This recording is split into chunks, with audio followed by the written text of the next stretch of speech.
Hi hello ನಮಸ್ತೆ welcome to ಸಾಕ್ಷ್ಯ media YouTube channel.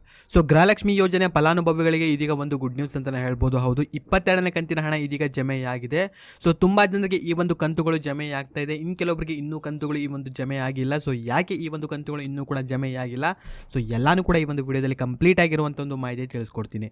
So ನಿಮಗೆ ಈ ಒಂದು ಕಂತು ಬಂದುಂಟಾ ಇಲ್ವೇ ಎಂಬುದನ್ನು ಪ್ರತಿಯೊಬ್ಬರು ಕೂಡ ಕಾಮೆಂಟಲ್ಲಿ ತಪ್ಪದೆ ಕಾಮೆಂಟ್ ಮಾಡಿರಿ. ಆ್ಯಂಡ್ ವಿಡಿಯೋನ ಲೈಕ್ ಮಾಡ್ಕೊಡ್ರಿ. ಚಾನಲ್ನ ಇನ್ನೂ ಕೂಡ ಸಬ್ಸ್ಕ್ರೈಬ್ ಮಾಡದೆ ನೋಡ್ತಾ ಇದ್ರೆ ಇವಾಗಲೇ ಸಬ್ಸ್ಕ್ರೈಬ್ ಮಾಡ್ಕೊಳ್ಳಿ. ಸೊ ಬನ್ನಿ ವಿಡಿಯೋನ ಶುರು ಮಾಡುವ.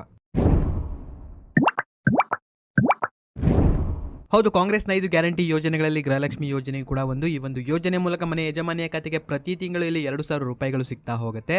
ಇಲ್ಲಿಯವರೆಗೆ ಟೋಟಲ್ ಆಗಿ 21ನೇ ಕಂತಿನವರೆಗೂ ಕೂಡ ಗೃಹಲಕ್ಷ್ಮಿ ಯೋಜನೆ ಹಣವನ್ನು ನೀಡಲಾಗಿತ್ತು. ಅಂದರೆ ಟೋಟಲ್ ಆಗಿ 42,000 ರೂಪಾಯಿಗಳು ಈ ಒಂದು ಯೋಜನೆಯ ಮೂಲಕ ಗೃಹಲಕ್ಷ್ಮಿ ಯೋಜನೆ ಫಲಾನುಭವಿಗಳಿಗೆ ಜಮೆಯಾಗಿದೆ. ಆ್ಯಂಡ್ ಇವಾಗ ಎಲ್ಲರೂ ಕೂಡ ವೇಟ್ ಮಾಡ್ತಾ ಇರೋದು 22 ಹಾಗೂ 23ನೇ ಕಂತಿನ ಒಂದು ಹಣಕ್ಕಾಗಿ. ಸೊ ತುಂಬ ಜನ ಈ ಒಂದು ಕಂತಿಗಾಗಿ ವೇಟ್ ಮಾಡ್ತಾ ಇದ್ರಿ. ಯಾಕಂತಂದರೆ 21ನೇ ಕಂತಿನ ಹಣ ಬಂದ್ಬಿಟ್ಟು ನಿಮಗೆ ಆಗಸ್ಟ್ ತಿಂಗಳಿನಲ್ಲಿ ಜಮೆಯಾಗಿತ್ತು.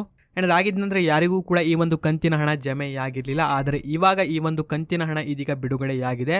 ಸೊ ತುಂಬ ಜನರಿಗೆ ಈ ಒಂದು ಕಂತುಗಳು ಇದೀಗ ಆಲ್ರೆಡಿ ಬಂದಿದೆ. ಆ್ಯಂಡ್ ಇನ್ನು ಮೊದಲ ಹಂತ ಹಾಗೂ ಎರಡನೇ ಹಂತದಲ್ಲಿರುವಂತಹ ಒಂದು ಗೃಹಲಕ್ಷ್ಮಿ ಯೋಜನೆಯ ಫಲಾನುಭವಿಗಳಿಗೆ ಈ ಒಂದು ಕಂತಿನ ಹಣ ಬಂದಿದೆ. ಆ್ಯಂಡ್ ಎಲ್ರಿಗೂ ಕೂಡ ಒಂದೇ ದಿನ ಇಲ್ಲಿ ಬಿಡುಗಡೆಯಾಗೋದಿಲ್ಲ. ಸೊ ದಿನಾನೂ ಕೂಡ ಇಲ್ಲಿ ಬಿಡುಗಡೆಯಾಗ್ತಾ ಇದೆ. ಸೊ ಇನ್ನೇನು ಕೆಲವೇ ದಿನಗಳಲ್ಲಿ ಈ ಒಂದು ಹಣ ಬಂದ್ಬಿಟ್ಟು ನಿಮ್ಮ ಒಂದು ಖಾತೆಗಳಿಗೂ ಕೂಡ ಇದೀಗ ಜಮೆಯಾಗಿ ಆಗುತ್ತೆ. ಆ್ಯಂಡ್ ಇದೀಗ 23ನೇ ಕಂತಿನ ಹಣ ಬಂದ್ಬಿಟ್ಟು ಇದೇ ತಿಂಗಳಿನ ಕೊನೆಯಲ್ಲಿ ಇದೀಗ ಜಮೆಯಾಗಲಿದೆ ಅಂತ ಒಂದು ಮಾಹಿತಿ ಕೂಡ ತಿಳಿದು ಬಂದಿದೆ. ಆ್ಯಂಡ್ ಇದರ ಬಗ್ಗೆ ಇನ್ನಷ್ಟು ಮಾಹಿತಿ ಬಂತು ಅಂತಂದರೆ ನಮ್ಮೊಂದು ಯೂಟ್ಯೂಬ್ ಚಾನಲಲ್ಲಿ ನಿಮಗೆ ಅಪ್ಡೇಟನ್ನು ಮಾಡಿ ತಿಳಿಸ್ಕೊಡ್ತಾ ಇರ್ತೀನಿ. ಆ್ಯಂಡ್ ನಮ್ಮೊಂದು ಯೂಟ್ಯೂಬ್ ಚಾನಲ್ ನೀವು ಕೂಡ ಸಬ್ಸ್ಕ್ರೈಬ್ ಮಾಡಿಟ್ಕೊಳ್ಳಿ.